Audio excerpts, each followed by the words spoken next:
Hello everyone, welcome back to my channel. This is Seema. So ఈరోజు మన క్లాస్లో వచ్చేసి తమ్నైల్ అయితే చూసారు కదా అండి.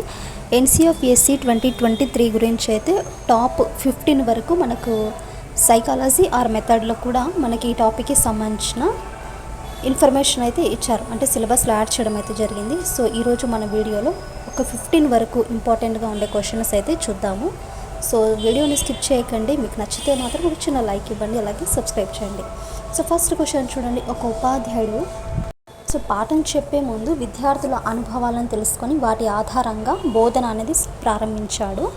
ఇది NCFSC 2023 ప్రకారం. అంటే ఒక టీచరు స్టూడెంట్స్కి చెప్తున్నాడు. సో వారి యొక్క ఎక్స్పీరియన్స్ తెలుసుకొని వారి యొక్క బేస్ని అంటే నెక్స్ట్ మళ్ళీ మనకు బోధన అనేది ప్రారంభించాడు. ఇది మనకి NCFSC 2020 ప్రకారము విద్యార్థి కేంద్రిత అభ్యాసం, అంటే విద్యార్థి దృష్టిలో ఉంచుకునే కదా అండి. సో విద్యార్థి కేంద్రిత అభ్యాసం అనేసి మనము పిలుస్తాం. Next second question. ఒక విద్యార్థి సమాధానం తప్పుగా ఉన్నప్పటికీ అతని ఆలోచన విధానాన్ని చర్చకు తీసుకెళ్లడం ఏ విధానానికి ఉదాహరణ? ఫస్ట్ ఏ చూడండి, సామర్థ్యాధారిత అభ్యాసం. Next question. స్థానిక చరిత్రను గ్రామ పెద్దలతో మాట్లాడించి తెలుసుకోవాలని చెప్పిన ఉపాధ్యాయుడు ఏ విధానాన్ని అనుసరించాడు? అంటే స్థానిక చరిత్ర అంటే మన యొక్క గ్రామ పెద్దలు ఉంటారు కదా, వారితో మాట్లాడించి తెలుసుకోవాలని ఉపాధ్యాయుడు ఏ విధానాన్ని అనుసరించాడంటే ఎక్స్పీరియన్స్ అండి, అనుభవాత్మక అభ్యాసం. Next one. విద్యార్థుల ప్రాజెక్టులను పరిశీలించి సూచనలు ఇవ్వడము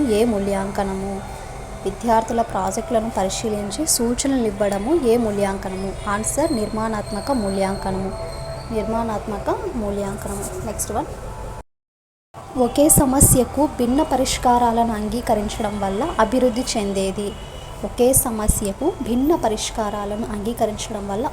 చెందేది? క్రియేటివిటీ, సృజనాత్మకత. భిన్నంగా పరిష్కారాలు ఉన్నాయి కదా, సో మనకు సృజనాత్మకత. Next one. తరగతిలో తెలుగు, ఉర్దూ రెండిట్లలో చర్చకు అవకాశం ఇవ్వడము. అంటే ఈ రెండు కూడా లాంగ్వేజెస్ కదా అండి. తెలుగు, ఉర్దూ రెండిట్లలో కూడా చర్చకు అనేది మనకు అవకాశం ఇవ్వాలి. సో దాన్నే మనము బహుభాష విధానం అంటారు. Next one. నెక్స్ట్. విద్యార్థులు బృందాలుగా పనిచేసి నివేదిక తయారు చేయడము. విద్యార్థులు ఒక గ్రూప్ లాగా ఏర్పడి నివేదిక తయారు చేయడం అనేది సహకార అభ్యాసం. అంటే ఇక్కడ ఒకరికొకరు వాళ్ళు అభ్యాసం అని జరుపుకుంటున్నారు కదా, అంటే గ్రూప్గా ఉన్నారు కాబట్టి ఒకరికొకరు హెల్ప్ చేసుకుంటారు కదా, దాన్ని మనం సహకార అభ్యాసం అనేసి పిలుస్తారు. సహకార అభ్యాసం. Next one. నీటి సంరక్షణపై ఇంటి వద్ద పరిశీలన చేసి వివరాలు రాయమని చెప్పడము. అంటే ఇక్కడ డైరెక్ట్గా వాళ్ళు ఇంటరాక్ట్ అవుతున్నాడు. సో అప్పుడు ఏమవుతుంది, తనకి ఎక్స్పీరియన్స్ వస్తుంది. నీటి సంరక్షణ ఇంటి వద్ద పరిశీలన చేయడం, వాటి యొక్క వివరాలు రాయమని చెప్పడం. ఇది దేని వల్ల వస్తుందంటే అనుభవాత్మక అభ్యాసం వల్ల వస్తుంది. Next one. విద్యార్థి పురోగతిని సంవత్సరం మొత్తం పరిశీలించడం అనేది నిరంతర మూల్యాంకనం. అంటే ఇక్కడ మనం 1 year పెట్టాం కదా అండి, సో నిరంతర మూల్యాంకనము. Next one. నిజ జీవిత సమస్యలపై ప్రశ్నలు అడగడం ప్రధానంగా ఏ నైపుణ్యాన్ని పరీక్షిస్తుంది?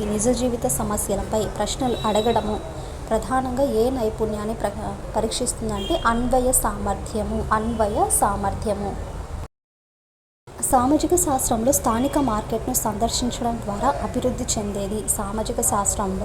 స్థానిక మార్కెట్ను అంటే స్థానికంగా మనకు గ్రామంలో ఉండే మార్కెట్ను సందర్శించడం ద్వారా ఏం చెందుతుంది ఇక్కడ అభివృద్ధి అంటే ఎక్స్పీరియన్సే కదా అండి. అనుభవాత్మక అభ్యాసము. Next one.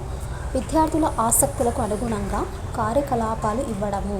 అంటే వారి యొక్క ఇంట్రెస్ట్ను బట్టి వారి యొక్క కార్యకలాపాలను ఇవ్వడం అనేది ఎవరిని దృష్టిలో ఉంచుకొని ఇక్కడ చెప్తున్నారంటే విద్యార్థిని దృష్టిలో ఉంచుకొని వారికి అనుగుణంగా కార్యకలాపాలు, హోంవర్క్స్ ఇవ్వడం అనేది విద్యార్థి కేంద్రీకృత విధానం అవుతుంది. Next one. ఉపాధ్యాయుడు ప్రశ్నలు అడిగి విద్యార్థుల ఆలోచనలను విస్తరించడం అనేది ఉన్నత స్థాయి ఆలోచన. Next one. పోర్టుఫోలియో నిర్వహించడం ఏ మూల్యాంకనానికి చెందుతుంది? ఆన్సర్ నిర్మాణాత్మక మూల్యాంకనం అనేది పోర్టుఫోలియో మనం నిర్వహిస్తాం కదా, సో ఆ మూల్యాంకనానికి చెందుతుంది. Next and last bit. ప్రతి విద్యార్థి నేర్చుకునే వేగం వేరు అని గుర్తించి బోధించడము.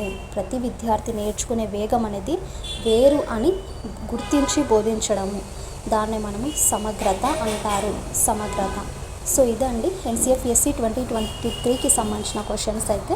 నెక్స్ట్ వీడియోలో మరికొన్ని ఎన్సిఎఫ్ఎస్సి 2023కి సంబంధించిన కొన్ని బిట్స్ అయితే చూద్దాము. ఐ హోప్ మీకు క్లాస్ నచ్చితే మాత్రం please do like and share, subscribe to my channel.